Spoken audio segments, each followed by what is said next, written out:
Hi, I'm Brian Russell. Welcome back to class. This week we're moving to the end of the Psalter, and we're going to look at Psalms 146 to 150. This is going to include survey, not of 5 individual psalms, but of all 5 psalms together as though they were a segment themselves.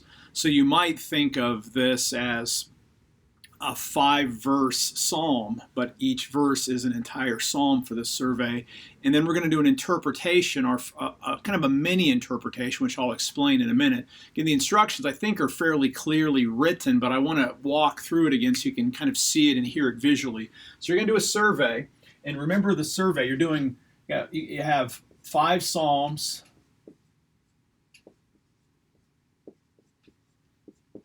And so you're trying to look at the big picture.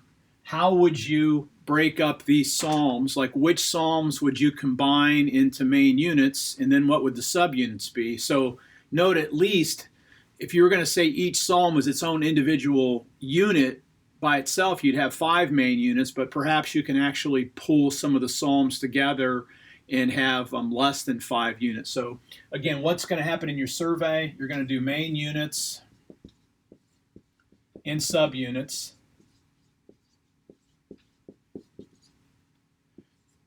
And then you're going to look for structural laws or relationships. And again, what are you looking for with structural laws? You're going to look for recurrences plus roughly 3 other structures. There may be more, but that's a good rule of thumb. You want to look for your recurrences and then at least 3 other structures outside of recurrence. Again, this is structured properly, and then the rest of the survey flows. You'll have for each structure a set of questions.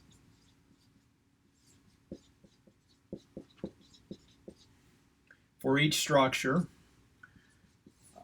a strategic area for each structure. So both of these relate back directly to the structures. So the structures, again, major structures connect your main units or control 50% of the material, and then a set of questions for each structure, and then a strategic area so that each of your structures is represented in a strategic area. And then you'll do genres. So what genres? In this case, what are the forms of each psalm? What's present here?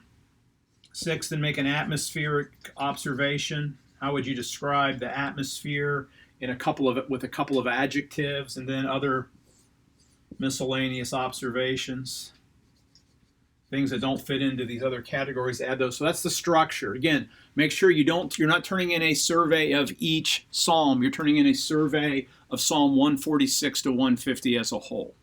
Okay, so what about the interpretation? For the interpretation, this is again a focused interpretation. This isn't a full-blown assignment. This is our initial practice. So I'm only going to ask you to use 2 determinants to get the meaning here. We're going to focus on just 2 psalms, 146 and 147, and I want you to study the rationale for praising Yahweh that's found in these 2 psalms, okay? And so to answer the questions, and if you look at the instructions for this, I have a couple of questions there.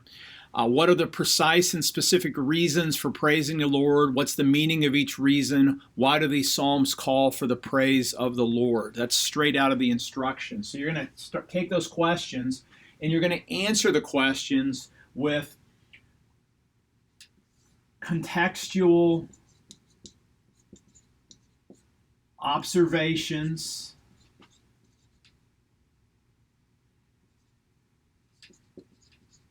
and then inferences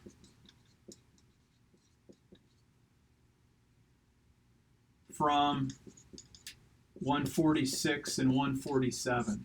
So you're going to have your questions, and then you're going to make observations from Psalm 146 and 147. So think of this as you're kind of doing analysis now, detailed analysis. make observations, and then draw inferences that if you put enough of those inferences together, you would have material for answering the question. So again, the questions are, what's the meaning of the praise? What's the precise and specific meaning or reasons for giving praise to the Lord? What's the meaning of each reason, and why do these Psalms call for the praise of the Lord?